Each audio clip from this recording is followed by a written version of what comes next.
आइए आज हम लोग बात करते हैं भारत के प्रमुख पठारों की। ठीक है, हम लोग किसकी बात करते हैं? भारत के प्रमुख पठारों की। ठीक है, ये भारत के कुछ प्रमुख पठार हैं। पठारों के बारे में थोड़ी सी आपको बता दूं। जो भारत के पठार का निर्माण हुआ है, ठीक है, ठीक है, निर्माण जो हुआ है वो कब हुआ? आर्कियन युग में हुआ है। ठीक है, कब हुआ? आपके आर्कियन युग में हुआ है। ठीक है, आर्कियन युग में हुआ है। ठीक है, ओके। इसे हम गोंडवाना लैंड का भाग भी बोलते हैं। क्या बोलते हैं इसको? गोंडवाना लैंड का भाग भी बोलते हैं। ठीक है, क्योंकि खनिज वगैरह भी पाए जाते हैं तो इसको क्या बोलते हैं? आप इसको गोंडवाना लैंड का, ठीक है, गोंडवाना लैंड का भाग भी बोलते हैं इसको। ठीक है, इसकी जो ऊंचाई है, इसकी अगर आप ऊंचाई की बात करेंगे तो 600 से 900 मीटर है। ठीक है, इसकी जो ऊंचाई है 600 से कितनी है? 900 मीटर है। ठीक है, 600 से 900 मीटर है। ठीक है, 600 से 900 मीटर है। याद रखना इसका जो ढाल है, ढाल, ठीक है, इसका जो ढाल है क्या है? पश्चिम से पूर्व है। ठीक है, इसका जो ढाल है सेल्ड। ठीक है, क्या होता है इसका जो ढाल? सेल्ड, पश्चिम से पूर्व है। ठीक है, इसकी जो आकृति है, शेप, इसकी जो आकृति है कैसी है आपकी आकृति? त्रिभुजाकार है। ठीक है, कैसी आकृति है इसकी?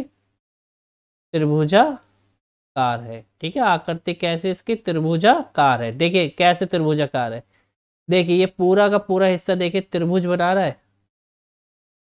ठीक है, एक मिनट रुकिए।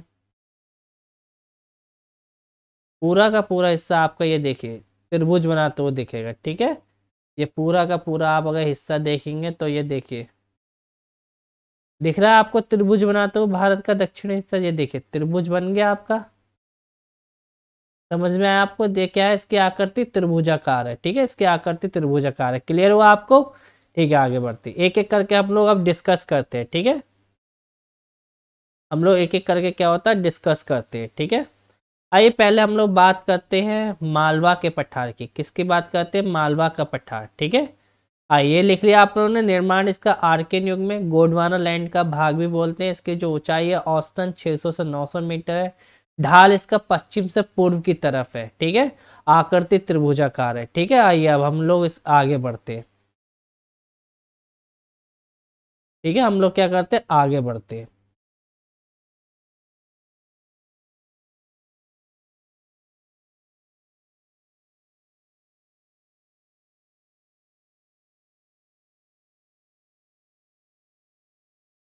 आइए हम लोग मालवा पठार की बात करते हैं। किसकी बात करते हैं हम लोग? मालवा पठार की। ठीक है,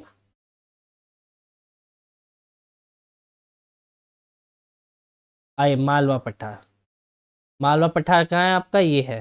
ठीक है, ओके। इधर क्या आपका अरावली पर्वत है और इधर क्या आपका विंध्याचल पर्वत है। ठीक है, पहला पॉइंट हमारा यही बनेगा, मालवा पठार। ठीक है, मालवा पठार। ठीक है, पहला पॉइंट क्या है? ये अरावली, अरावली पर्वत व विंध्याचल पर्वत के मध्य स्थित है। ठीक है, क्या है ये? क्या है? Located between Aravalli mountain and Vindhyachal पर्वत के मध्य स्थित है। ये अरावली है और ये क्या आपका नीचे क्या आपका विंध्याचल पर्वत है। ठीक है, क्लियर है इतनी बात आपको? चलिए आगे बढ़ते हैं। ठीक है, दूसरे से क्या बोलते हैं? विच्छेदित। ठीक है, विच्छेदित लावा का पठार बोलते हैं। विच्छेदित क्या है? ये विच्छेदित, ये आधा चा है आपका। ठीक है, विच्छेदित लावा का पठार बोलते हैं। ठीक है, क्या बोलते हैं? विच्छेदित लावा का पठार इसलिए बोलते हैं कभी यहाँ पे क्या होते थे? ज्वालामुखी हुआ करते थे, लेकिन ज्वालामुखी से जो निकली हुई राख होती है, जैसे आपका ये ज्वालामुखी है, ठीक है, ज्वालामुखी से क्या होगा? निकली हुई राख होगी। ठीक है, तो उस राख से क्या बने? ये क्या बने? पर्वत बने। इन पर्वतों को टूटने से क्या होगा? ये नीचे आके गिरेंगे। ये पर्वत जब टूटेंगे, लावा निकला, लावा के ऊपर लावा खट्टा होगा तो पर्वत बन जाएंगे। जब इन पर्वतों द्वारा पवन व सूर्य द्वारा टूट फूट होती है तो वो नीचे टूट के गिरते हैं, जिसे क्या बोलते हैं, विच्छेदित बोलते हैं। ठीक है, क्या बोलते हैं इसको, विच्छेदित बोलते हैं। ठीक है, जो टूट फूट से गिरा मालवा होता है उसे विच्छेदित बोलते हैं। ठीक है, तो ये क्या है, हमारा मालवा का पठार एक विच्छेदित लावा का पठार है। ठीक है, आगे बढ़ते हैं हम लोग। ठीक है, इस क्षेत्र में क्या है, आपके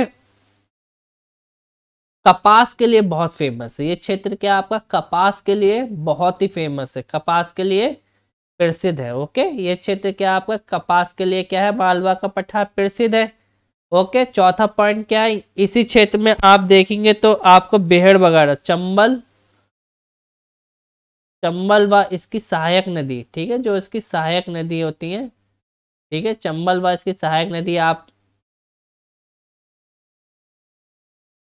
केन हो गया, बेतवा हो गया। ठीक है, केन, बेतवा, सिंध, इसकी जो सहायक नदियां होती है, केन, बेतवा, सिंध, ये इसकी सहायक नदियां हैं। उसके द्वारा क्या हो रहा है यहाँ पे, अधिक से अधिक नालिका पर्दन का मतलब क्या होता है, जैसे ये मिट्टी है। ठीक है, ये आपका क्या है, आपका मिट्टी वाला क्षेत्र है। ठीक है, ये क्या आपका मिट्टी है। ठीक है, अब यहाँ से क्या हो रही है, आपकी एक नदी बहती हुई जा रही है। ठीक है, नदी बहती हुई जा रही, तो ये क्या करेगी, बीच में नालियां टाइप का बनाती हुई जाएगी। ठीक है, इधर समतल, इधर समतल। ठीक है, इधर समतल और इधर समतल। ठीक है, दोनों तरफ समतल होगा भाग, और बीच में से क्या होगा, एक नाली टाइप का बना देगी। ठीक है, तो सबसे ज्यादा नाली का अपर्दन क्या होता है, इसी क्षेत्र में होता है। क्या होता है, नाली का अपर्दन। ठीक है, नाली का अपर्दन, सबसे ज्यादा नाली का अपर्दन कहाँ होता है, मालवा के पठारी क्षेत्र में होता है। ठीक है, कई बार पूछा जाता है सबसे ज्यादा नाली का अपर्दन किधर होता है, सबसे ज्यादा नाली का अपर्दन किधर होता है, आपका मालवा के पठार में होता है। ठीक है, ये क्वेश्चंस कई बार पूछा गया है। ठीक है,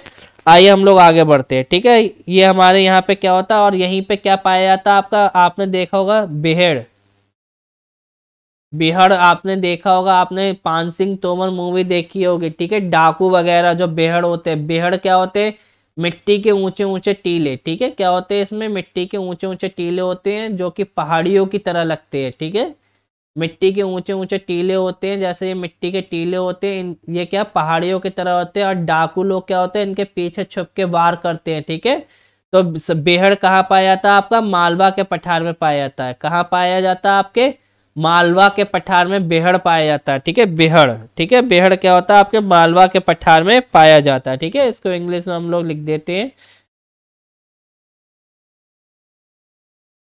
रेविनियस। ठीक है, रेविनियस क्षेत्र कहाँ पाया जाता है, आपका मालवा के पठार में पाया जाता है। ठीक है, तो ये मालवा का पठार हमारा क्या होगा, क्लियर हो गया। ठीक है, अब हम लोग बात करते हैं बुंदेलखंड के पठार की। किसकी बात करते हैं हम लोग, बुंदेलखंड के पठार की। ठीक है, और याद रखिए इससे ज्यादा कुछ नहीं पूछेगा आपके एग्जाम में पठार में। ठीक है, बुंदेलखंड के पठार की बात करें तो ये है। ठीक है,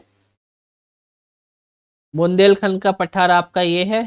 ठीक है, पहले तो ये किस पे, पहला पॉइंट है, ये यूपी व एमपी में फैला है। ठीक है, किस में फैला है, ये यूपी व एमपी में फैला है। बुंदेलखंड क्या है, यूपी व एमपी में फैला है। ठीक है, ये भी क्या है, आपका अवनालिका पर्दन क्षेत्र है। ये भी क्या है, देखिए इससे लगा हुआ है।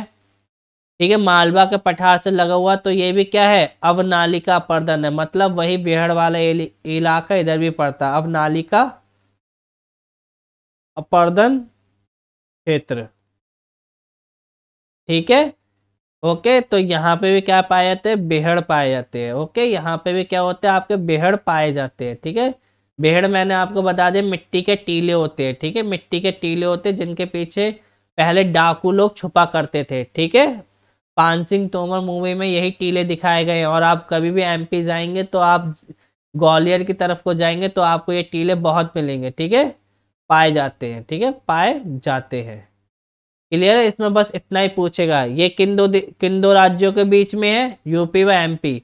अबनाली का अपर्दन क्षेत्र ये भी है, मालवा का पठार भी अबनाली का अपर्दन क्षेत्र है, और बुंदेलखंड का पठार भी अबनाली का अपर्दन है। देखिए नालिका से नाली वर्ड आ रहा है, और नाली कैसी होती है, नाली बीच में पानी बहता है, इधर समतल इधर समतल, बस वही चीज है।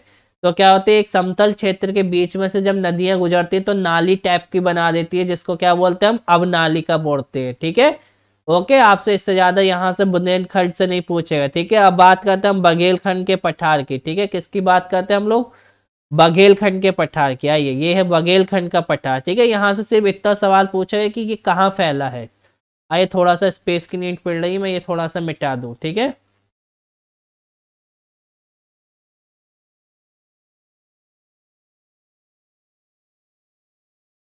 ठीक है, आइए। तो ये आपसे बघेलखंड का पठार पूछेगा तो ये आपका कहाँ पे फैला हुआ, आपका ज्यादातर ये देखिए ये क्षेत्र एमपी और छत्तीसगढ़ में फैला हुआ है, ठीक है। एमपी व छत्तीसगढ़ में, ठीक है, छत्तीसगढ़ में फैला है, ठीक है, छत्तीसगढ़ में फैला है, ठीक है। ये एमपी व छत्तीसगढ़ में फैला है, कहाँ फैला है ये, एमपी व छत्तीसगढ़ में फैला, कौन सा, बघेलखंड का पठार, ठीक है। ये देखिए इधर छत्तीसगढ़ का हिस्सा आ जाता है और ये पूरा एमपी का हिस्सा आ जाता है, तो ये क्या, एमपी व छत्तीसगढ़ में फैला है। क्लियर हुआ, हमारे तीनों ये क्लियर हो गए। आइए अब चौथे जाते हैं, छोटा नागपुर के पठार पे, ठीक है। छोटा नागपुर का पठार, थोड़ा सा हमें स्पेस की नीड पड़ेगी, आइए थोड़ा सा स्पेस क्लियर कर लेते हैं हम लोग, ठीक है। क्लियर हो रहा ना आपको ये सब, और इससे ज्यादा आपसे एग्जाम में कोई पॉइंट नहीं पूछेगा, ठीक है, आप टेंशन ना लीजिए, ठीक है। इससे ज्यादा कोई और पॉइंट नहीं पूछेगा आपसे, आज तक जितना भी पूछा इसी के अंदर पूछा, पठारों से रिलेटेड।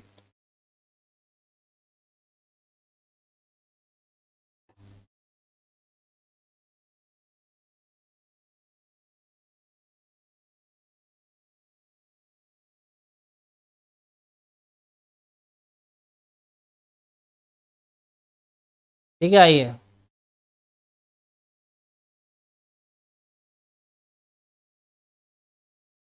आइए देखिए छोटा नागपुर का पठार, ठीक है। कौन सा पठार, ये देखिए छोटा नागपुर, ये पूरा हिस्सा क्या है आपका, छोटा नागपुर का पठार है, ठीक है। आइए इसे समझते हैं, ठीक है।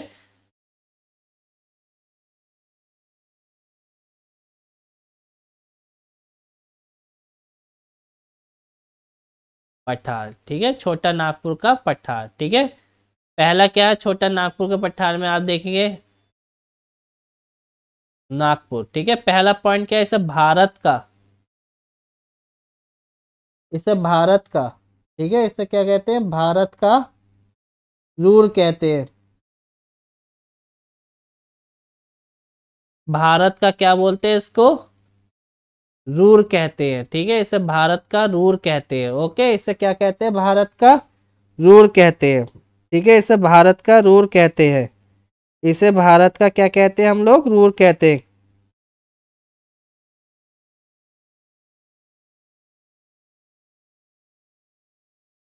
इसे भारत का रूर कहते हैं। आइए सेकंड पॉइंट इसके बारे में पढ़ते हैं, ठीक है। सेकंड पॉइंट इसमें ये क्या है, ये कहाँ कहाँ फैला आपका, आप देखेंगे तो ये फैला कहाँ है, आप देखिए ये आपके झारखंड में फैला है। कहाँ कहाँ फैला, आपके झारखंड में फैला है, ठीक है। आपके पश्चिम बंगाल में फैला है, ठीक है। कहाँ कहाँ फैला, आपके पश्चिम बंगाल में फैला है, ठीक है। और ये कहाँ फैला, आपके झारखंड पश्चिम बंगाल, ठीक है। इधर का हिस्सा क्या आ जाएगा आपका, पश्चिम बंगाल, इधर का हिस्सा झारखंड, और छत्तीसगढ़ में भी फैला है, ठीक है। और कहाँ फैला, आपके छत्तीसगढ़ में भी फैला है, ठीक है। छत्तीसगढ़ में भी, ठीक है, कहाँ फैला, आपके छत्तीसगढ़ में भी फैला है, ठीक है। क्लियर है, ये आपका हिस्सा क्या हो गया, पश्चिम बंगाल, ये मध्य का हिस्सा झारखंड, और इधर देखिए छत्तीसगढ़ में भी फैला है, ठीक है, छत्तीसगढ़ तक फैला। आइए इसका थर्ड पॉइंट बोलते हैं, यहाँ से कौन कौन सी नदियां निकलती, देखिए नदियों की अगर बात करें तो यहाँ से नदियां कौन कौन सी निकलती हैं, तो नदियां कौन सी निकलती हैं यहाँ से, दामोदर नदी निकलती है। कौन सी नदी निकलती है आपकी, दामोदर नदी निकलती है, ठीक है। बराकर नदी निकलती है आपकी यहाँ से, ठीक है। कौन कौन सी नदी निकलती है आपकी यहाँ से, दामोदर, डायरेक्ट पूछ लेता कभी कहा कि छोटा नागपुर पठार से कौन कौन सी नदियां निकलती है, दामोदर नदी, आपकी स्वर्ण रेखा नदी, कौन सी नदी आपकी, स्वर्ण रेखा नदी, ठीक है। आपकी और कौन सी निकलती है, आपकी उत्तरी कोयल, ये सब मैपिंग में मैं कराऊंगा नदियां, आपको टेंशन मत लीजिए। उत्तरी कोयल, दक्षिणी कोयल नदी निकलती है, ठीक है। उत्तरी कोयल नदी, दक्षिणी कोयल नदी निकलती है, ओके। और कौन सी नदी निकलती है, बस आपकी इतनी कुछ नदियां निकलती है, ठीक है, ओके। इतनी कुछ नदियां आपकी कहाँ से निकलती हैं, छोटा नागपुर के पठार से निकलती हैं, ठीक है। आइए यहाँ से क्या क्या खनिज मिलता है, देखिए खनिज क्या क्या मिलता है आपको, क्वेश्चन नंबर चौथा, खनिज क्या मिलता है, ठीक है। खनिज की अगर हम बात करें इसे भारत का रूर कहा जाता है। तो यहाँ खनिज क्या मिलता है, खनिज यहाँ पे आपको मिलता है बॉक्साइट, ठीक है, बॉक्साइट मिलता है आपको। बहुत ही इंपॉर्टेंट है ये, कभी कभार पूछ लेता है आपको। अभ्रक मिलता है आपको, ठीक है, कोयला मिलता है आपको, और क्या मिलता है आपको, लोहा मिलता है। क्लियर है आपको, और क्या मिलता है, लोहा मिलता है, ठीक है। नदियां दामोदर, ब्राकर, स्वर्णरेखा, उत्तरी कोयल और दक्षिणी कोयल नदी है, ठीक है। खनिज आपको समझ में आएगा कौन कौन से खनिज निकलते हैं, ठीक है। यहाँ एक इम्पॉर्टेंट चोटी भी है, ठीक है, यहाँ कुछ पर्वत भी पाए जाते हैं, उन पर्वतों के बारे में हम लोग जाने। देखिए पर्वत कौन कौन से पाए जाते हैं, ठीक है। यहाँ देखिए पर्वत, पर्वत की बात करें तो राजमहल पर्वत पाया जाता है, ठीक है। पांचवा पॉइंट क्या, राजमहल पर्वत पाया जाता है, ठीक है। कोरहाट पाया जाता है, ठीक है। डाफला पाया जाता है, डाफला पर्वत पाया जाता है। और क्या पाया जाता है, यहाँ पे एक चोटी पाई जाती है। चोटी कौन सी पाई जाती है, पारसनाथ। नंबर 6 में अगर जाए तो चोटी कौन सी पाई जाती है, पारसनाथ चोटी पाई जाती है, ठीक है। पारसनाथ चोटी कहाँ पाई जाती है, छोटा नागपुर के पठार पर पाई जाती है, ठीक है। बस यहाँ पे इतना ही आपको यहाँ से पढ़ना, और ठीक है आपको यहीं से क्लियर करना है, ठीक है।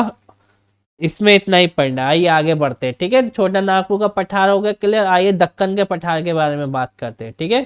किसके पठार के बारे में बात करते हैं हम लोग, दक्कन के पठार के बारे में बात करते हैं, ठीक है। आप लोग देखना चाहते हैं तो थोड़ा सा लिख लीजिए, मैं आपको 10 सेकंड का वक्त देता हूँ।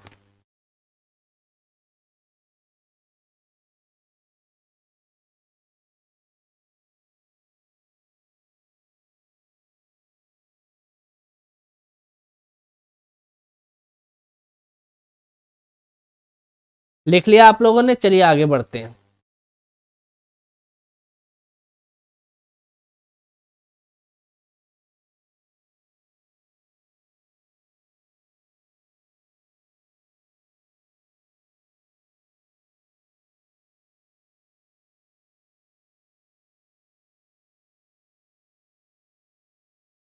आइए कौन सा पठार की हम लोग बात कर रहे हैं,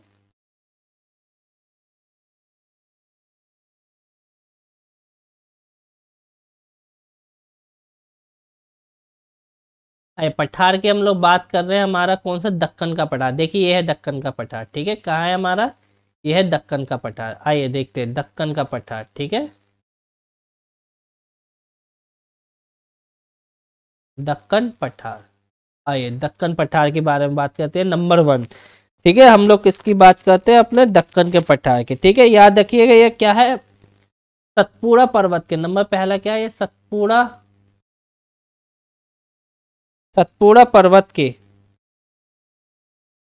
सतपुड़ा पर्वत के दक्षिण में स्थित है, ठीक है। कहाँ पे स्थित है, सतपुड़ा पर्वत के दक्षिण में स्थित है, ओके, स्थित है। यहाँ पे आप देखेंगे तो यहाँ पे आपका सतपुड़ा पर्वत है, और जस्ट इसके ऊपर विंध्याचल पर्वत है। ये क्या है आपका, यहाँ पे आप देखेंगे तो कौन सा पर्वत है, विंध्याचल, ठीक है। आप यहाँ देखेंगे तो कौन सा पर्वत है आपका, सतपुड़ा पर्वत है। कौन सा पर्वत है आपका, सतपुड़ा पर्वत है, ठीक है।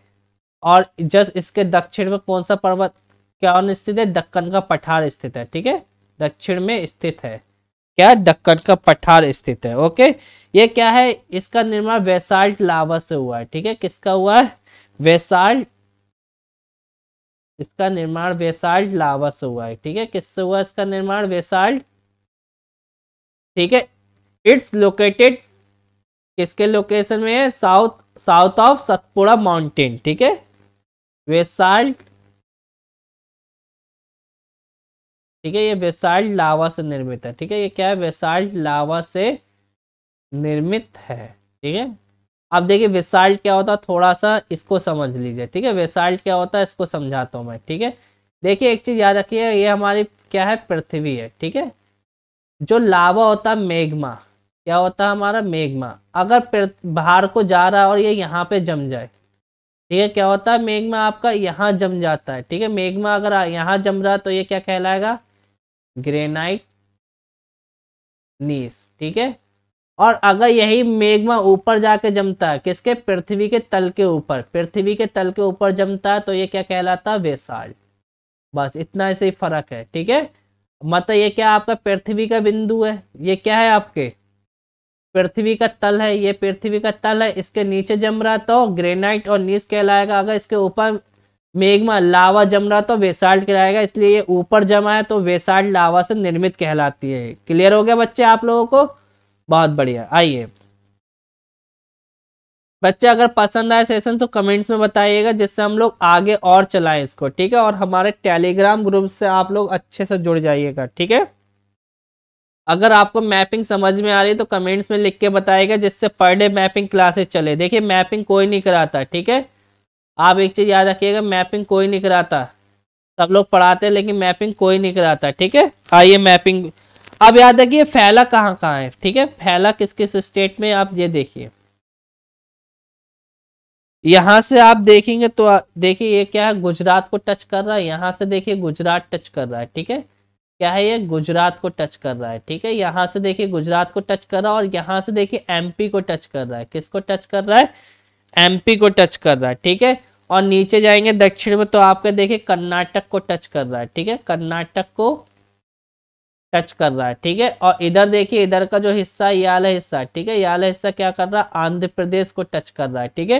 तो इतने राज्यों में ये फैला हुआ है, ठीक है। और याद रखना ये भी क्या है, कपास के लिए प्रसिद्ध है। किसके लिए प्रसिद्ध है?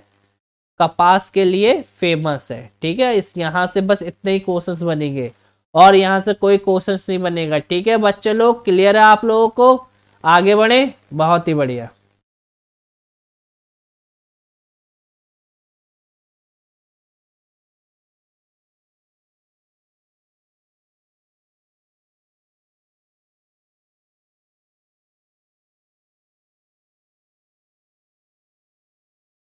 आइए आगे बढ़ते हैं। नेक्स्ट कौन सा हमारा, दंड कार्य का पठार पढ़ते हैं हम लोग, ठीक है।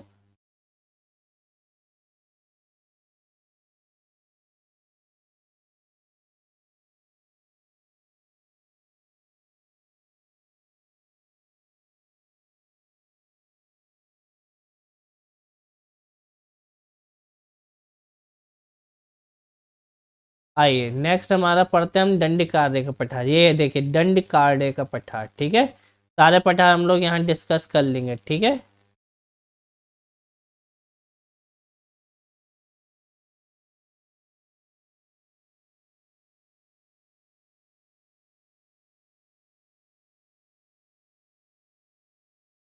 आइए देखिए दंड कार्य का पठार, ठीक है। पहले तो ये कहाँ तक फैला ये जाने, ठीक है। फैला कहाँ तक है ये जाने। देखिए ये वाला हिस्सा आपका उड़ीसा में आ रहा है, ठीक है। ये हिस्सा क्या आ रहा है आपका, उड़ीसा में आ रहा है, ठीक है। और जो ये हिस्सा है आपका, ठीक है, ये हिस्सा कहाँ जा रहा है, छत्तीसगढ़ में जा रहा है। तो ये कहाँ कहाँ फैला आपके, उड़ीसा व छत्तीसगढ़, ठीक है। उड़ीसा व छत्तीसगढ़ में फैला है। कहाँ तक फैला है आपका, उड़ीसा व छत्तीसगढ़ में फैला है, ठीक है। ओके, ये कब बना था, ये भी आपके आर्कियन युग में बना था, ठीक है। कब बना था ये, आपके आर्कियन युग में बना था, ठीक है। आर्कियन युग में बना था। मैं आपको सारे युग समझाऊंगा, ठीक है। आर्कियन युग वो होता है जब आग के ठंडे होने से कुछ बनता है, उसे आर्कियन युग बन कहते हैं, ठीक है। यहाँ पे भी आपको बहुत सी चीजें मिलती हैं, जैसे आपके इस पठार में आपको मिलेंगे लोहा, लोहा मिलेगा आपको, ठीक है। लोहा मिलेगा आपको, कोयला मिलेगा आपको, क्या मिलेगा आपको, कोयला मिलेगा आपको, ठीक है। और क्या मिलेगा आपको, मैग्नीज मिलेगा यहाँ पे, ठीक है। क्या मिलेगा, मैग्नीज मिलेगा, ठीक है। ये कुछ चीजें इंपॉर्टेंस मिलेंगी, ठीक है। और एक लोहा आयस्क के लिए प्रसिद्ध है, आप देखेंगे उड़ीसा का वैलाडीला, ठीक है। लोहा आयस्क के लिए एक वैलाडीला क्षेत्र है जो कि उड़ीसा का है, बहुत ही ज्यादा लोहा आयस्क के लिए प्रसिद्ध है, वैलाडीला डीला रेंज, ठीक है। क्या है ये, लोहा आयस्क के लिए प्रसिद्ध है, ठीक है। लोहा आयस्क के लिए क्या है ये, प्रसिद्ध है। और ये कहाँ पाई जाती है, आपके दंड कार्य के पठार में पाई जाती है। सीधे सीधे क्वेश्चन आपसे यहाँ से पूछेगा कि बैलाडीला रेंज किस पठार पर पाई जाती है, तो बैलाडीला रेंज आपके दंड कार्य पठार पर पाई जाती है, ठीक है, ये 4 ऑप्शन ही है जो बहुत इंपॉर्टेंट, जो इससे रिलेटेड पूछेगा। ठीक है, आइए अब हम लोग नेक्स्ट पे चलते हैं। दंड दंड कार्य हो गया। अब हम लोग बात करते हैं तेलंगाना के पठार की। ठीक है, किसकी बात करते हैं हम लोग? तेलंगाना का पठार। ठीक है, क्या है हमारा? ये देखिए तेलंगाना का पठार। ठीक है, क्लियर हो रहा बच्चा आप लोगों को? मैपिंग क्लियर हो रही है ना? मैपिंग के थ्रू हर चीज क्लियर हो रही है ना? बहुत ही बढ़िया बच्चे। ठीक है, इससे ज्यादा आपसे एग्जाम ना कभी नहीं पूछेगा बच्चे। जो लिखा है बोर्ड पे आप उसको देखते रहिए, बार बार सुनते रहिए, आपको खुद चीजें माइंड में बैठ जाएंगी। ठीक है, ओके। अगर आपको सेशन पसंद आता है मेरे बच्चों, तो आप इसको लाइक करें, शेयर करें और कमेंट जरूर दें अच्छे से। ठीक है, और पसंद आता है तो प्लीज अपने व्हाट्सएप स्टेटस पे जरूर शेयर करें। ठीक है, आइए हम लोग किसकी बात कर रहे हैं? अपने तेलंगाना के पठार की। ठीक है, तेलंगाना का पठार। ठीक है, इसमें कुछ ज्यादा आपको इसमें नहीं पढ़ना होगा, इसमें ज्यादा नहीं है, बस आप इसे देखिए। ये कहाँ कहाँ फैला आपका? तेलंगाना। ठीक है, वह आंध्र प्रदेश में फैला है। किसमें? तेलंगाना व आंध्र प्रदेश में फैला है। ठीक है, तेलंगाना व आंध्र प्रदेश पे फैला हुआ है। ठीक है, ये क्या है? कृष्णा नदी के उत्तर में। ठीक है, कृष्णा नदी के उत्तर में स्थित है। कृष्णा नदी के उत्तर में स्थित है। किसके उत्तर में स्थित है?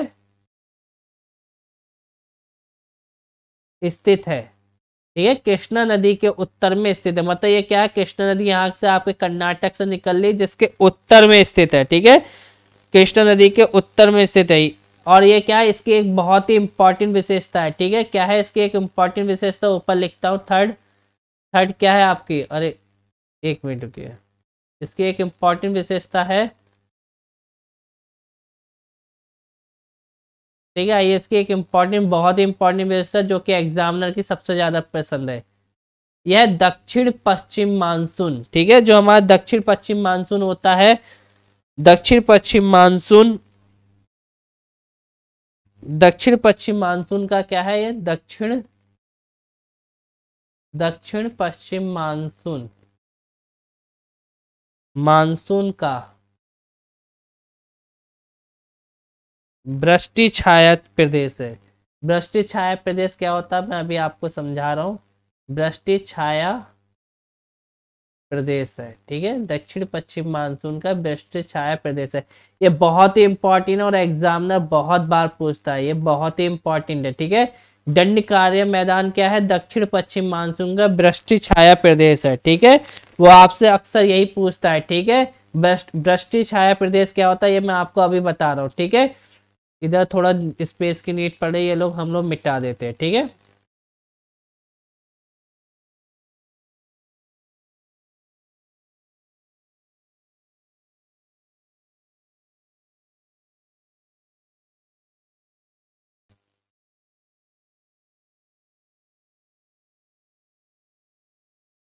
क्या हमारा वृष्टि छाया प्रदेश है। ठीक है, चौथा पॉइंट क्या है तेलंगाना के। ठीक है, दो सिस्टर सिटी है। ठीक है, हैदराबाद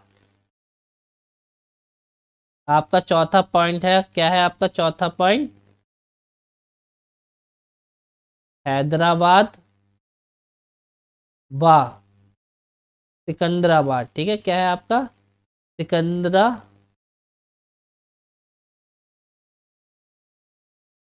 सिकंदराबाद। ठीक है, क्या है आपका? सिकंदराबाद इसी पठार पर स्थित है। क्या है? इसी पठार पर स्थित है। क्या है आपका? जो हैदराबाद व सिकंदराबाद कई बार डायरेक्ट पूछ लिया जाता है, वेरी इंपॉर्टेंट है, ये भी हाईलाइट है कि हैदराबाद सिकंदराबाद किस पठार पर स्थित है? तेलंगाना के पठार पर स्थित है। ठीक है, किस पठार पर स्थित है? ये तेलंगाना के पठार पर स्थित है। ठीक है, आइए। ठीक है, आइए थोड़ा सा यहाँ समझते हैं। अब वृष्टि छाया प्रदेश के बारे में थोड़ा सा मैं आपको समझा दूं। ठीक है, आइए वृष्टि छाया प्रदेश के बारे में समझाते। ये लाइन लिख लिया आपने, चौथी लाइन, हैदराबाद सिकंदराबाद इसी पठार पर स्थित है, क्योंकि ये मैं मिटाने जा रहा हूँ। ठीक है, मुझे थोड़ा स्पेस की नीड पड़ रही है। लिख लिया आप लोगों ने? चलिए मैं 2 सेकंड का वक्त देता हूँ, लिख लीजिए आप लोग।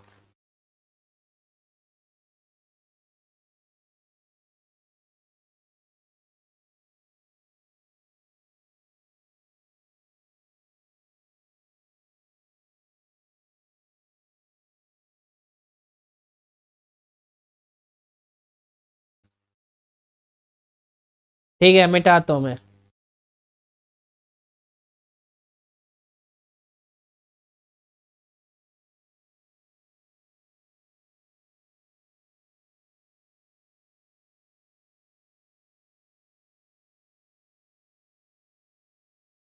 आइए देखिए वृष्टि छाया प्रदेश शब्द को समझते हैं, ठीक है। आइए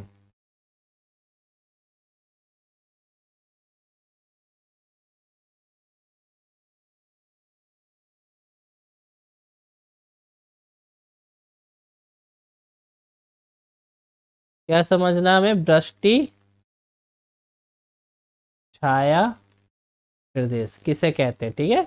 वृष्टि छाया प्रदेश, देखिए जब दक्षिण पश्चिम मानसून आता है, जब बारिश का मौसम आता है, ठीक है, दक्षिण पश्चिम मानसून जब आता है तो वो क्या करता है, आपका ऐसे चढ़ता है, ठीक है। तो ये क्या करता है, यहाँ ना होकर सीधे कहाँ जाता है, आपके इधर पश्चिम बंगाल से मेघालय व मेघालय की तरफ चला जाता है, ठीक है। तो ये इधर चले जाता है, तो इस क्षेत्र में क्या होती है, बारिश नहीं करता, ठीक है। क्या होता है, ये इस क्षेत्र में क्या करता है, बारिश नहीं करता, ठीक है। इस क्षेत्र में बारिश नहीं करता, तो इसके कारण ये क्षेत्र क्या कहलाता है आपका, वृष्टि छाया प्रदेश। ये इस क्षेत्र में बारिश नहीं करता, जिसके कारण क्या कहलाता है, ये वृष्टि छाया प्रदेश, ठीक है। वृष्टि छाया प्रदेश, जिसका अर्थ होता है कि वृष्टि का मतलब होता है कम वर्षा वाला क्षेत्र, क्या है, कम वर्षा वाला क्षेत्र। ओके क्लियर है, कम वर्षा वाला,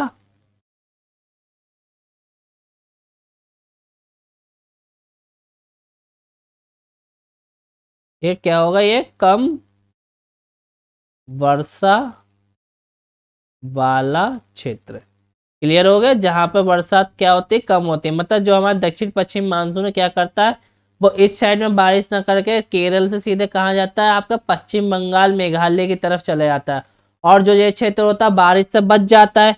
लेकिन इस क्षेत्र पे और कोरोमंडल तट पे, ठीक है, इस क्षेत्र पे और कोरोमंडल तट पे बारिश किससे होती है, किससे होती है आपके, लौटते, ठीक है, लौटते,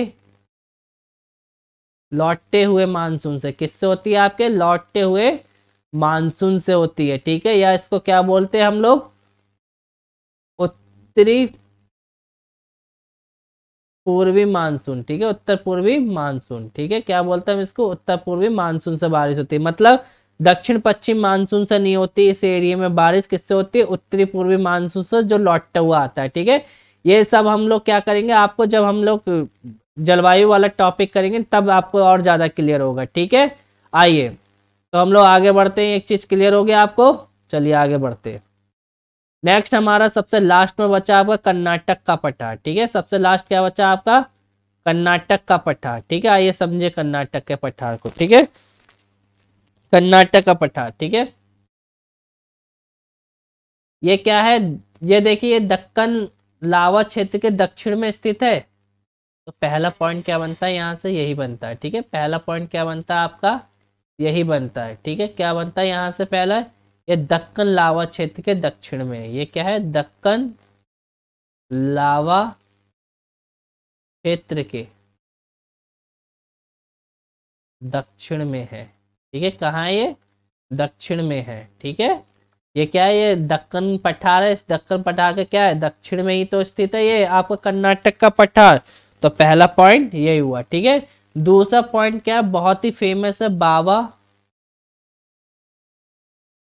बुदन की पहाड़ी, कहाँ स्थित है, कर्नाटक के पठार में है। और बाबा बुदन की पहाड़ी किस लिए प्रसिद्ध है, लोहा, लोहे आयक्स के लिए प्रसिद्ध है। याद रख, बहुत बार क्वेश्चन पूछा जाता है, ये किस लिए प्रसिद्ध है बाबा बुदन की पहाड़ियां, लोहा आयक्स के लिए प्रसिद्ध है। और ये क्या है, बहुत ही वेरी वेरी इंपॉर्टेंट पॉइंट है, ठीक है। पहले तो बाबा बुदन की पहाड़ियां कहाँ स्थित है, कर्नाटक के पठार पे। अब बाबा बुदन की पहाड़ियां किस लिए प्रसिद्ध है, लोहे आयक्स के लिए प्रसिद्ध है, ठीक है। किसके लिए प्रसिद्ध है, लोहे आयक्स के लिए प्रसिद्ध है, ठीक है। आइए अब देखिए यहाँ पे एक चीज मैं और बता दूं, यहाँ थर्ड पॉइंट है, यहाँ पे क्या होता है, एक मुलनगिरी, ठीक है। मुलनगिरी क्या है आपके, मुलनगिरी कर्नाटक की ऊंची चोटी है। मुलनगिरी क्या है, कर्नाटक की ऊंची चोटी है। क्या है, मुलनगिरी सबसे ऊंची चोटी, चोटी, चोटी है किसकी, कर्नाटक की। कहा किसकी है ये, कर्नाटक के, कहाँ स्थित है ये, कर्नाटक के पठार पर स्थित है। ठीक है, ये क्या है, मुलनगिरी सबसे ऊंची चोटी है जो कि क्या है, कर्नाटक के पठार पर स्थित है। और ये चोटी कहाँ की है, कर्नाटक की है। ठीक है, कर्नाटक की है ये चोटी, किसकी है ये, कर्नाटक की चोटी है। चौथा क्या है, कुद्रमुख। ठीक है, कुद्रमुख। ठीक है, कुद्रमुख क्या है, कुद्रमुख क्या है आपकी, कुद्रमुख चोटी भी कहाँ स्थित है आपकी, इसी पठार पर स्थित है। ठीक है, कुद्रमुख चोटी जो कि लोहे के लिए बहुत फेमस है, चोटी क्या है, कर्नाटक के पठार पर स्थित है। ये क्या है आपके, कर्नाटक के पठार पर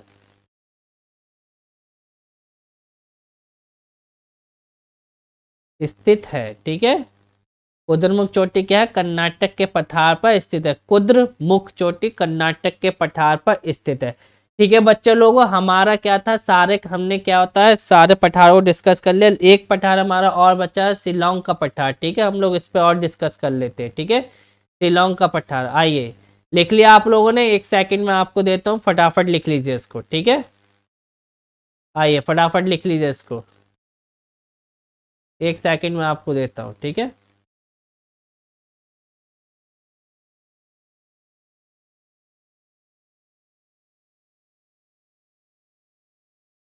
लिख लिया आप लोगों ने। आइए शिलोंग का पठार बात करते हैं। ठीक है, शिलोंग का पठार। ठीक है, पहले तो ये देखिए, ये सारा क्षेत्र प्रायद्वीपीय पठार कहलाता है। ठीक है, ये जितना भी क्षेत्र है, ठीक है, ये जितना भी आप ये जितना भी अभी पढ़े हैं, ये जितने भी पठार पढ़े हैं, अगर इनको हम लोग एक ग्रुप में बात करें, ठीक है, क्या करें हम लोग, एक ग्रुपिंग में बात करें। ठीक है,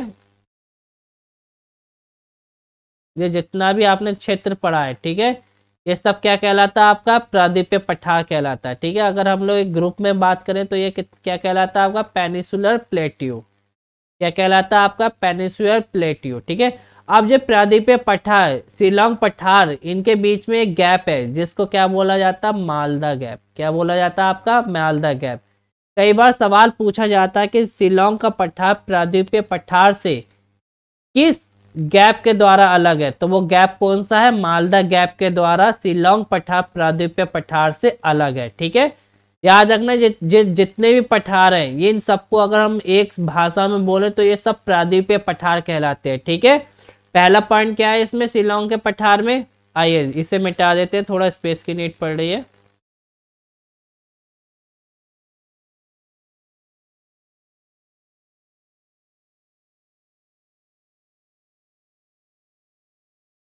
ठीक है, शिलोंग का पठार हम लोग चल रहे हैं। शिलोंग का पठार पहले तो एक मेघालय में स्थित है। ठीक है, ये कहाँ स्थित है आपके, मेघालय में स्थित है। ओके, आइए हम लोग बात करते हैं किसकी, शिलोंग के पठार की।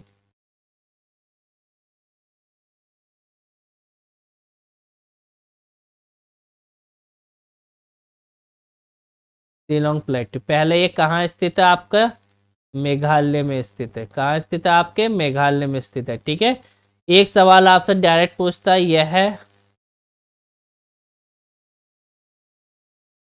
प्रायद्वीपीय पठार से, ठीक है, ये जितने भी मालदा पठार, छोटा नागपुर का पठार, दक्कन बघेल पठार, तेलंगाना, कर्नाटक, ये सबको अगर मैं एक भाषा में बोलूं तो इन सबको प्रायद्वीपीय पठार बोलते हैं। ठीक है, और यह प्रायद्वीपीय पठार से मालदा, ठीक है, मालदा गैप द्वारा, मालदा गैप द्वारा, मालदा गैप द्वारा अलग है। ठीक है, मालदा गैप द्वारा क्या है, अलग है। ठीक है, इतनी बात क्लियर हुई बच्चों लोगों आपको।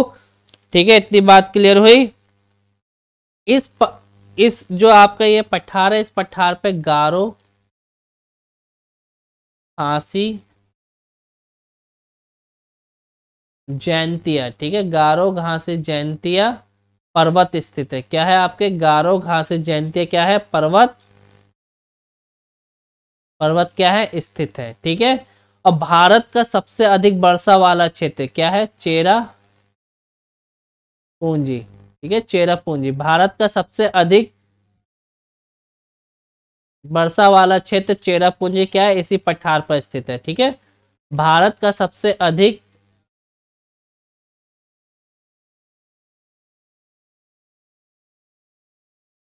चेरापूंजी, ठीक है, क्या है आपका, चेरापूंजी, भारत का सबसे अधिक वर्षा वाला क्षेत्र चेरापूंजी क्या ये भारत का सबसे अधिक वर्षा वाला क्षेत्र है, जो कि कहाँ है, इसी पठार पर स्थित है। ठीक है, भारत का सबसे अधिक वर्षा वाला क्षेत्र चेरापूंजी इसी पठार पर, क्या है आपका, इसी पठार पर, चेरापूंजी इसी पठार पर स्थित है। ठीक है, क्लियर हुआ आप लोगों को मैपिंग? बच्चों आपको मैपिंग क्लियर हुआ? कमेंट्स में लिख के बताएं, और आप लोग इसे लाइक जरूर करें। ठीक है, लाइक करें और कमेंट्स करें। ठीक है, अगर पसंद आए तो आप लोग अपने व्हाट्सएप स्टेटस पे लगा के मेरे प्रति प्यार को प्रतीत करें। ठीक है, अगर आप लोगों को मेरा सेशन पसंद है और आपको मैं पसंद आया मेरा पढ़ाने का तरीका, तो प्लीज़ आप लोग इसे स्टेटस पे लगाएं और अधिक से अधिक बच्चों में शेयर करें, जिससे क्या हो, मैपिंग की जो दिक्कत है सारे बच्चों की क्लियर हो जाए। ठीक है, ओके, क्लियर है? Okay, bye bye bye guys. हम नेक्स्ट क्लास लेके आएंगे जल्दी, कल 10 बजे समथिंग। ठीक है, ओके, थैंक्स। किसी का कुछ बचा हो तो देख लीजिएगा। Okay, bye.